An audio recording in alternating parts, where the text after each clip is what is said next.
Se você quer trabalhar com grandes sistemas em grandes corporações, definitivamente em algum momento você vai se deparar com aplicações multi-tenant, ou seja, aqueles tipos de aplicação que pode suportar diversos tipos de cliente, diversos tipos de usuários, e esses usuários têm os seus próprios clientes, têm o seu próprio conjunto de dados, né? Vamos imaginar sistemas como Salesforce, a própria Conta Azul, os sistemas de ERP. Já pensou se cada vez que eles recebessem um novo cliente, eles teriam que fazer um novo deploy de uma aplicação no ar apenas para aquele cliente? Não faz sentido nenhum. Então, com aplicações multi-tenant, simplesmente você consegue ter uma aplicação deployada para suportar diversos tipos de cliente. Hoje a gente vai falar um pouco mais sobre como que funciona essa arquitetura. Então, roda a vinheta.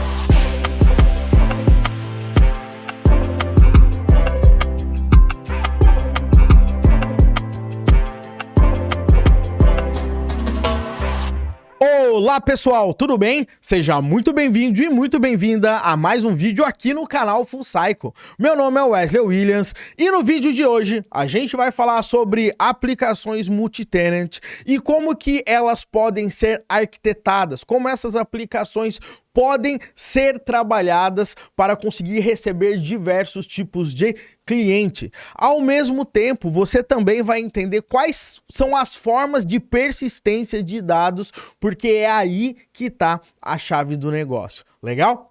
Mas antes de a gente ir direto ao assunto, eu já gostaria de aproveitar e pedir para você se inscrever aí no nosso canal, ativar as notificações e também não esquece, tá? Divulga o canal Full Cycle aí pro seu amigo, para sua amiga, porque vai fazer uma baita diferença para eles e pra gente também. Dá um like aí nesse vídeo. Maravilha?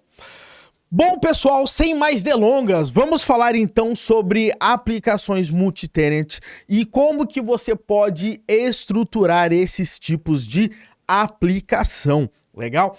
Para ajudar esse nosso bate-papo, eu vou compartilhar aqui um slide que eu estou utilizando no nosso programa de MBA. Inclusive, vou deixar o link aí na descrição se você quiser entrar na lista de espera e saber um pouco mais sobre isso, beleza? Então, o lance é o seguinte, olha só, pessoal, que coisa interessante. Vamos pensar aqui que a gente está falando numa arquitetura básica de camadas aqui de uma aplicação qualquer, legal? Essa aplicação ela tem um layer de apresentação, um layer da aplicação onde é rodado, processado realmente a parte de negócio e etc. E um layer aqui de bancos de dados. Eu não sei se vocês puderam perceber, da forma como eu separei aqui, significa que esse layer a gente pode ter diversas aplicações que são exatamente repetidas. Como assim? Vamos imaginar que eu estou recebendo uma carga muito grande, a minha aplicação começa a escalar e daí eu começo a gerar réplicas dessa aplicação para suportar a minha carga. Só quis deixar isso claro para dizer que uma aplicação, que uma camada não necessariamente tem apenas uma aplicação rodando. Eu posso ter várias réplicas dessa aplicação. Mas o nosso grande problema, né, e que a gente tem que pensar é o seguinte. Vamos imaginar que a gente vai criar um SaaS, um Software as a Service, né? Eu quero poder vender esse software para diversos tipos de empresa, por exemplo, né? Então, vamos imaginar que a gente tem, por exemplo, um Trello da vida, um próprio GitHub da vida, né? Ou um Salesforce, um Conta Azul, um sistema de gestão empresarial. É muito comum de você ter uma empresa, ou seja, você cadastra uma empresa no sistema e os clientes dessa empresa, né, são administrados ali por ela. Por outro lado, o que acontece? Já pensou se para cada novo cliente que você tivesse que criar, duplicar as suas aplicações? Não faz o menor sentido, né? Porque daria muito trabalho, de forma geral, ficar administrando tudo isso. Fora que toda vez que você fizesse uma mudança no código, você teria que sair mudando todas as aplicações que foram deployadas. Então, nesse nosso caso, o que a gente faz? A gente tem uma única aplicação e ela pode fazer o quê? Suportar diversos clientes. Mas para isso, a gente tem algumas técnicas, e são essas técnicas aqui que eu quero trazer para você.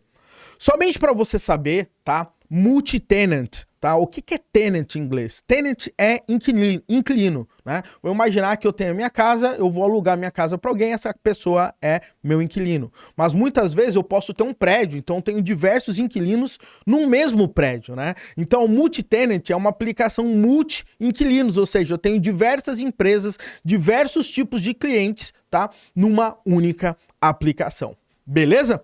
Então, o que acontece, galera? A grande sacada para você conseguir fazer esses tipos de aplicação rodarem é principalmente você conseguir fazer uma separação clara dos nossos inquilinos, tá? Dos nossos clientes. Como assim? Vamos imaginar aqui que eu tenho uma empresa 1. Legal? A minha empresa 1 tá aqui. E o que eu vou falar? Eu vou falar que ela é um inquilino ID 1. Né? Ou seja, eu tenho o Tenant ID 1. E eu tenho a minha empresa 2, que o Tenant ID é 2. Deveria estar 2, no meu slide está 1, mas deu para você sacar a ideia. Então, o que acontece aqui, galera?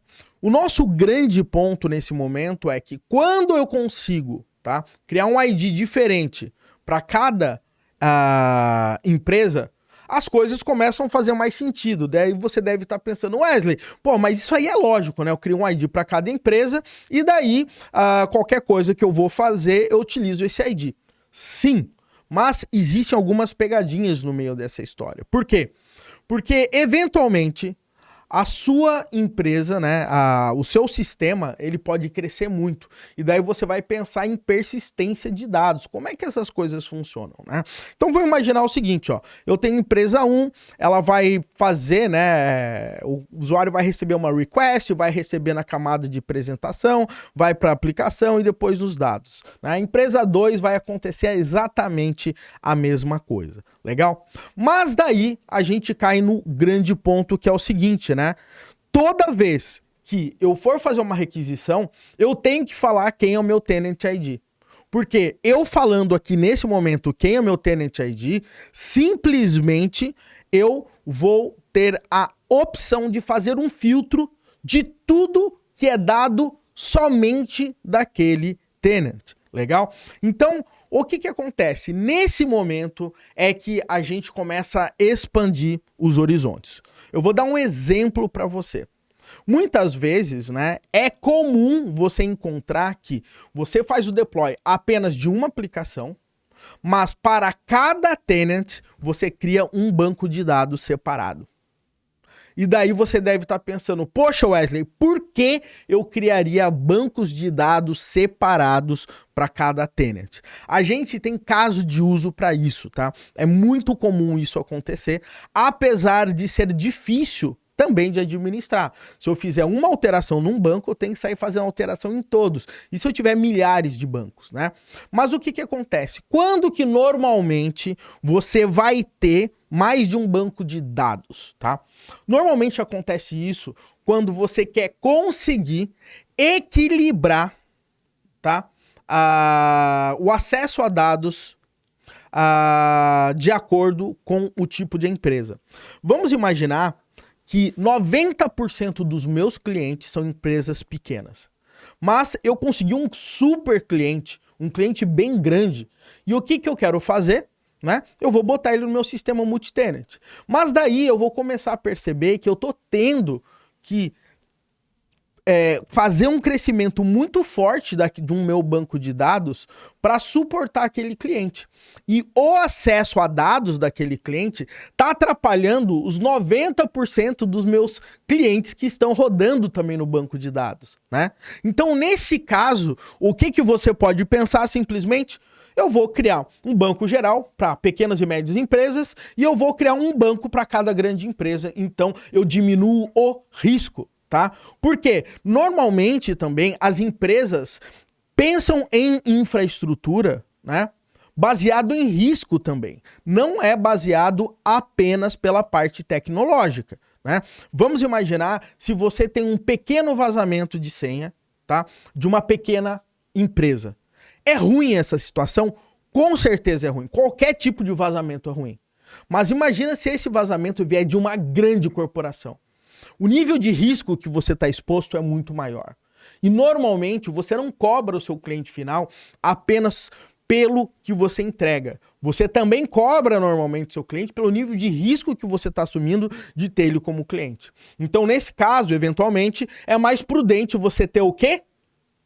Um banco de dados somente para clientes grandes, né? Ou um banco de dados para cada cliente grande. Então você consegue fazer esse isolamento. Uma outra situação que você pode ter de bancos de dados é, vamos imaginar que você tem cliente europeu, né? E cliente europeu você tem uma regra lá.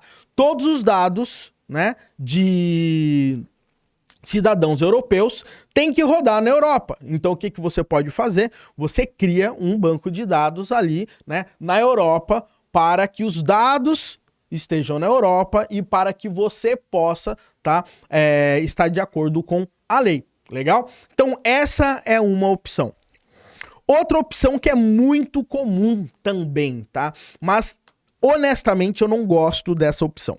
Que é o seguinte, você cria tabelas específicas, tá, para cada tipo de cliente, né? Ou seja, você tem uma tabela cliente, você tem uma tabela movimentações, você começa a duplicar as suas tabelas. E daí você, para cada tabela, você só tem um tipo de cliente. Normalmente, tá, esse tipo de abordagem, ele pode ser em conjunto com a abordagem de uma tabela que tem uma primary key. Legal? Ou seja, dependendo da área do seu sistema, você pode utilizar um banco de dados, sei lá, baseado em colunas, por exemplo, né? Você pega um DynamoDB ali da vida. Então você pode criar uma tabela para cada cliente e uma tabelona, né, ali no do Dynamo você consegue resolver casos de uso específico. Mas, né, o que acaba sendo mais comum no dia a dia é você trabalha com primary key, ou seja, o Tenant ID 1, o Tenant ID 2. Qualquer coisa que você vai fazer filtrando o Tenant ID. Uma vez que você filtra o Tenant ID, você vai ter o resultado que você espera. Vamos imaginar que eu quero pegar todos os clientes. Mas clientes de quem? Do Tenant ID 1. Então vai retornar somente os clientes do Tenant ID 1. Né? Então, esse tipo de coisa ajuda bastante, porque com um único banco de dados, com uma única aplicação, você consegue receber vários clientes e você consegue resolver esses tipos de problema. Mas lembrando, tá? Nunca qualquer solução desse tipo, ela pode ser simplesmente generalizada. Falar, trabalhar com multitenant é só colocar um ID. Trabalhar com multitenant é só duplicar banco de dados. Não. A partir de agora, eu acho que tá claro para você que você tem essas opções e, obviamente, né, hoje em dia a gente trabalha muito com microserviços, você tem que ter certeza que você tem que ter um único ID para cada tipo de registro. Então, a gente tem diversos tipos de situação. Mas, no final do dia, independente do tipo de arquitetura que você vai rodar, você vai ter o ID do seu tenant e os dados, de alguma forma, vão estar relacionados com ele. Aqui são algumas opções que você tem, legal? Mas, de uma forma ou de outra, agora eu quero que você tenha, vamos dizer, uma visão geral desse tipo de arquitetura. E eu sei que isso é muito comum em startups, em sistemas que você está rodando como SaaS e coisas desse tipo.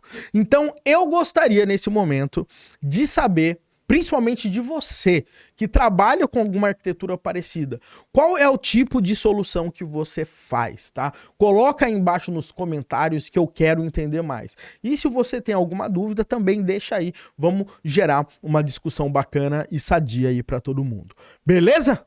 Bom, pessoal, era sobre isso que eu queria falar, um pouco sobre uma arquitetura multitenant, legal? Não vou esquecer também de complementar que normalmente você sim pode utilizar um subdomínio, tá, para cada aplicação. Legal? E daí o que você faz? Você pode ter um banco de dados só com os registros dos Tenant IDs.